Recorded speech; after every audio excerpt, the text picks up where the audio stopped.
ನಮಸ್ಕಾರ ವೀಕ್ಷಕರೇ, ಫ್ರೀಡಂ ನ್ಯೂಸ್ಗೆ ಸ್ವಾಗತ.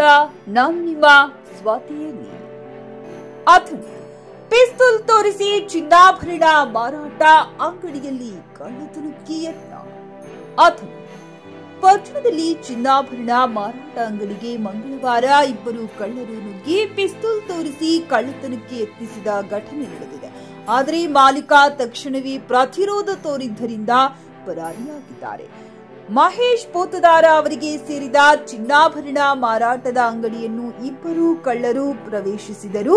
ಈ ಪೈಕಿ ಒಬ್ಬ ಹೆಲ್ಮೆಟ್ ಧರಿಸಿದ್ದ. ಪಿಸ್ತೂಲ್ ತೋರಿಸಿ ಚಿನ್ನಾಭರಣ ನೀಡುವಂತೆ ಒತ್ತಾಯಿಸಿದ ಕಳ್ಳರು ಕಳ್ಳತನಕ್ಕೆ ಯತ್ನಿಸಿದರು.